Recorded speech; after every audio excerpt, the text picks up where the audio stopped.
खुलुमबाय गोजोन फुंबिलिनि बयनिसिमबो गाहाम हामलायनायजों लोगोसे नोंथांमोनखौ आंनि एसबी बड' निउज चेनेलाव बयखौबो बरायबावनाय थाबाय आं सिबि रानी ब्रह्म नोंथांमोननि थाखाय आं फिन गोदान खौरां लानानै फैबावबाय आसा खालामो खौरांखौ नोंथांमोना जोबजासिम नायलांगोन एनआईए केसाव गोग्लैनाय बारग' एनडिएबिफोर जायफोर बिथांमोनहा गुवाहाटी सेन्ट्रेल जेलाव दंमोन बिथांमोनखौ गावगाबागावनि जिल्लायाव थानाय जेलफोराव लानानै फैनाय जाबाय मैयानि सानाव गुवाहाटी सेन्ट्रेल जेलनिफ्राय 35 बारग' एनडिएबिनि सोद्रोमाफोरखौ क'क्राझारनि जेलाव लानानै फैनाय जादों फोरमायथिनाय बायदिब्ला गुवाहाटी सेन्ट्रेल जेलाव एनआईए केसाव नांनाय बारग' एनडिएबिफोर गासै 54 दं 54नि मादाव 35खौ मैयानि सानाव क'क्राझारनि जोबथेसालियाव लानानै फैनाय जाबाय आरो कर्टआव लांनाय जादों गोलाव समनि उनाव नखरनि सोद्रोमाफोरखौ लोगो मोननायाव खायफाया दुखुजों मोदै हुगारदों आरो खायफानि मोखाङाव मिनिस्लु महरखौ नुनो मोननाय जादों बेबायदिनो एनआईए केसाव गोग्लैनाय 54 बारग' एनडिएबिनि सोद्रोमाफोरखौ गावगाबागावनि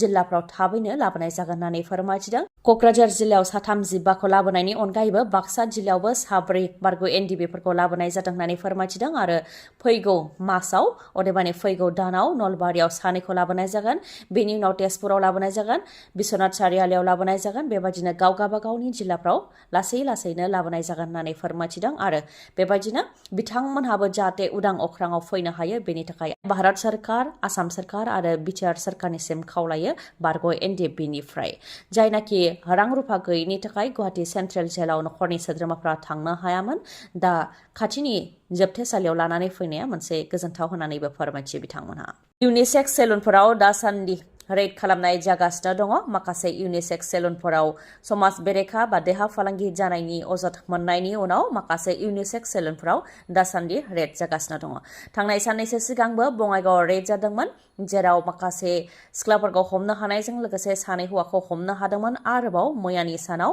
चिरांनि बेंटल गेट चापागुरि आरो माखासे जायगाफ्राव थानाय इउनिसेक्स सेलुनाव रेड खालामनाय जादोंमोन जेराव गासै 15खौ हमनो हादों दुलाराय बर' फरायसा आफाद आरो पुलिस प्रशासननि बानजायनायावनो चिरांनि बेंटल गेट चापागुरि आरो माखासे जायगाफ्राव रेड खालामनाय जादोंमोन जेराव चिरांनि बेंटल गेटआव थानाय एसडि इउनिसेक्स सेलुनाव 4 सिख्लाफोरखौ हमनो हादों आरो सासे मेनेजारखौ हमनो हादों जाय मेनेजारा बर' आइजो होननानै फोरमायथिदों आरो बे इउनिसेक्स सेलुना पार्टनारशिपआव सोलियोमोन आरो बेनि गुबै बिगोमाया मानिकपुरनि शाहजाहान आली होननानै फोरमायथिदों बेंटल गेटआव थानाय एसडि इउनिसेक्स सेलुनाव रेड खालामनायजों लोगोसे चापागुरि आरो माखासे जायगाफ्रावबो रेड खालामदों जेराव गासै 15खौ हमनो हादों होननानै फोरमायथिदों दिनै मोब्लिब थानाय नङा बङाइगावनि माखासे ओनसोलफोराव फुंनि 6 रिंगानिफ्राय लानानै फुंनि 9 रिंगासिम 3 घन्टा बङाइगावनि माखासे जायगाफ्राव मोब्लिब थानाय नङा हाग्रा बिफाना लामा खाथिनि दंफांफोरखौ दानफायगोन बेनिखायनो मोब्लिबखौ दाननानै होनाय जागोन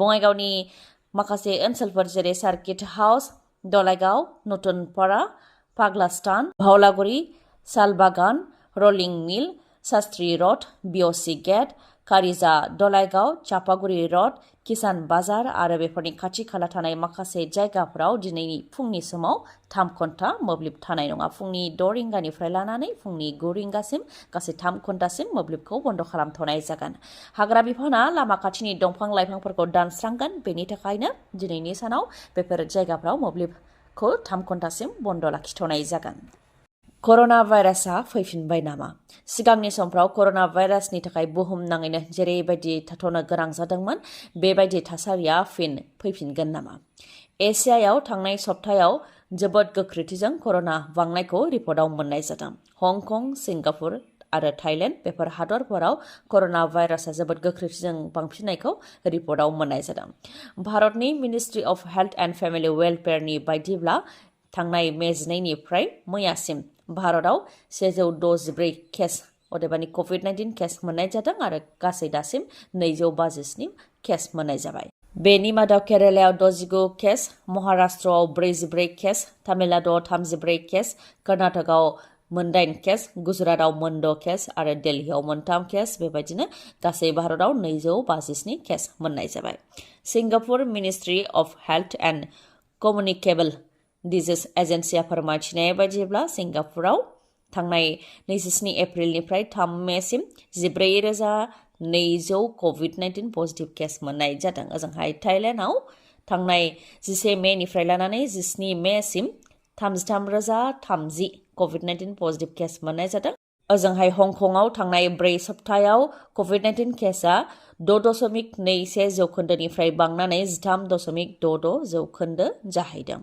दा रिपर्टनि बादिब्ला COVID-19 नि गोसारनाया एसियायाव जोबोद गोख्रैथिजों बांफिनदों। बेखौ नोजोर होनानै बेखौनो सोंथि खालामनो हायो सिगांनि समफ्राव COVID-19 खौ लानानै बुहुमावनो जेरैबायदि थाथ'नाय थासारि फैदोंमोन बेबायदि थासारिया फिन आरोबाव जागोन नामा?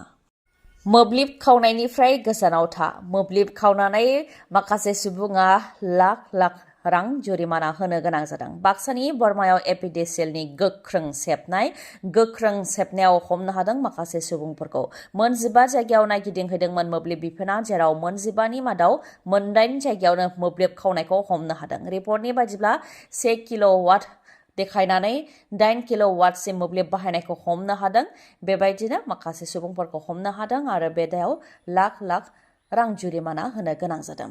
रिपर्टनि बादिब्ला बरमानि फैज आलिया 1,11,990 रां जुरिमाना होनो गोनां जादों आरो बिथांनिनो बिदा सैफ आलिया 1,07,543 जुरिमाना होनो गोनां जादों। 1 किल'वाट दिन्थिनानै 8 किल'वाट मोब्लिब बाहायनायनि दायावनो बिथांमोनहा जुरिमाना होनो गोनां जादों।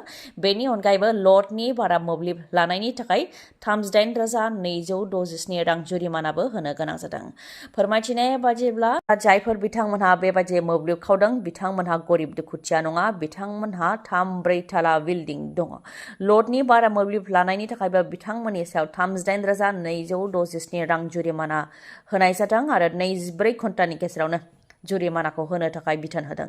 जुदि 24 घन्टानि गेजेराव जुरिमानाखौ होआब्ला पुलिस थानायाव गसर होनाय जागोन होननानै फोरमायथिदों मोब्लिब बिफाननिफ्राय। बेबायदिनो बाक्सानि बरमायाव सिग्रोमनाय बायदि आसामनि दाब दाब जायगायावबो मोब्लिब बिफाना गोख्रों राहा लादों आरो दासान्दि सिग्रोमगासिनो दं। बेनिखायनो सोरबाफोर मोब्लिब खावदोंबा बेनिफ्राय सांग्रां जा, नङाबा नोंथाङाबो गोबां रां जुरिमाना होनांनो गोनां जानो हागौ। आसामजों लोगोसे गुबुन रायजोआवबो दैबाना जागायनो हमबाय। आसामजों लोगोसे बेंगालुरुआवबो दैबानानि थासारि आरो दैबाना जानायजों दासिम साबाया जिउ खोमानोबो गोनां जाबाय। ओजोंहाय जोंनि आसामावबो थांनाय माखासे साननिफ्रायनो दैबानाया जागायनो हमदों। आसामनि दाब दाब जायगाफ्राव दैबानाया जागायनो हमबाय। गुवाहाटियावबो दैबानानि थासारि, लामा सामाफ्रा गासैबो दैजों बुंफबजोबदों। थांलाय फैलायाव गोबां जेंना मोननो गोनां जादों। जायफोर फालांगिरिफ्रा सानसे फालांगि खालामाबानो नखरखौ सालायनो गोब्राब जायो, बिथांमोनहा अखा बांखा आरो दैबानानि गेजेरजोंबाबो न'निफ्राय बायजोआव ओंखारनानै फालांगि खालामहैनो गोनां जादों। जोंहाय फरायसालिफोरावबो फोरोंगिरि आरो फरायसाफ्रा थांनानै फैफिननो गोनां जादों। जायनाखि अखा हानायनि जाहोनाव फरायसालिया दैजों लोमसावजोबनाय, बेनिखायनो फरायसाफोर आरो फोरोंगिरिफोरा फरायसालियाव थांदोंबाबो गिदिंबोफिननो गोनां जादों। बेबायदिनो थांलाय फैलायावबो गोबां जेंना जानो गोनां जानायखौ नुनो मोननाय जादों। साखा खब्रै गारिफ्रा बबेबा लामाजों थांनो हायि बेबायदि थासारि जादों। आसामनि गुवाहाटियाव दैबाना जानायनि अनगायैबो बेंगालुरुआव 36 घन्टा थाथ'नाय गैयै अखा हानायजोंनो गिख्रंथाव दैबाना जादों। नालाफोरखौ मोजाङै बानायिनि थाखायनो अखानि दैया बाहेरायाव थांगारनो हायिनि जाहोनाव दैबाना जादों माखासे जायगाफ्राव आरो दैबाना जानायजों दासिम बेंगालुरुआव 7 सुबुङा जिउबो खोमानो गोनां जाबाय। बिजाब फाननायनि मुङाव बिटिसिआव कौटि रां जाख्ल'नायखौ लानानै दिल्लीनिफ्राय लिगेल नटिस हरनायनि सायाव बिथा खालामनानै बनसुआबो बेनि सायाव गोख्रों बिजाथाइ होदों। रां जाख्ल'ग्रानि सायाव गोख्रैनो राहा लानो नांगौ होननानै दाबि खालामदों बनसुनिफ्राय आरो बेनि सायाव इन्डिपेन्डेन्ट जुडिसियेल इनकुवेरि जानो नांगौ होननानैबो दाबि खालामदों। डिपार्टमेन्टनि सायाव अदेबानि बिफाननि सायाव फोथायनाय गैया आरो बिटिआर सोरखारनि सायाव जेबो फोथायनाय गैया। CAGनि गेजेरजों स्पेसियेल अडिट जानो नांगौ। थांनाय 5 बोसोराव बेसेबां जाख्ल'नाय जादों, मा जादों बेनि सायाव स्पेसियेल अडिट जानो नांगौ होननानै बुंथियो। प्राइभेट कम्पानिनिफ्राय अडिटर लाबोनानै अडिट खालामोबा बेयो जानाय नङा होननानैबो बुंथियो बनसुनिफ्राय आरो बिजाब बायलाय फानलाया अनलाइननि गेजेरजों जानो नांगौ होननानैबो दाबि खालामो बिथांमोनहा।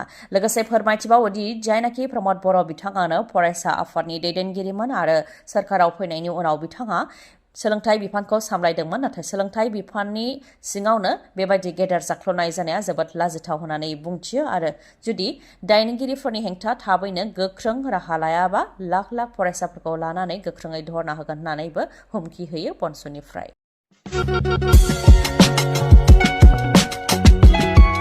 रायजो राजाफोरनि थाखाय गोजोनथाव खौरां। गोलोम बोथोरनि अफार लानानै फैदों चिरां जिल्ला काजलगावआव थानाय MMH अट' श'रुमा। अफारफोरा जाहैबाय जायखिजाया साखा खबनै मटरसाइकेल बा स्कुटि बायोबा बेसेन नाङालासे सिलिं फेन गंसे मोननो हागोन। बेनि अनगायैबो गोजाम मटरसाइकेल नङाबा स्कुटिखौ सोलायनानै गोदान मटरसाइकेल बा स्कुटिबो मोननो हागोन।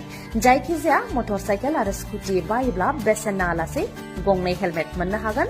SP 160 मडेलनि मटरसाइकेल बायोब्ला 32 इन्सि LED टिभिबो मोननो हागोन। बेनि अनगायैबो एक्टिवा 110 आरो डिअ 110 मडेलखौ बायोब्ला 3000 केशबेक मोननो हागोन नोंथांमोनहा।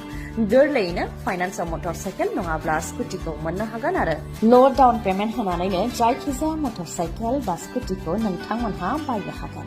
थाबैनो नोंथांमोनहा बे खाबुखौ लानो हागोन। गोलोम बोथोरनि थाखाय काजलगावनि MNH अट' श'रुमा फोसावनाय बे अफारा 5 मेनिफ्राय जागायबाय आरो 5 जुनसिम थागोन। मोजाङै मिथिबावनो थाखाय 8720957824 बे जानबुं नाम्बाराव खौरां लानो हागोन। गोजोन्थों। दिनैनि खौराङा एसेनोसै। खौरांखौ जोबजासिम नायनायनि थाखाय गोजोन्थों। नोंथाङा आंनि चेनेलाव गोदानबा सानफ्रामबो फुंनि समाव खौरां मोननो थाखाय चेनेलखौ साबस्क्राइब खालाम आरो बेल आइकनखौबो क्लिक खालाम। लोगोसे खौरांखौ मोजां मोनदोंबा लाइक, कमेन्ट आरो शेयार खालामनो दाबाव। गोजोन्थों।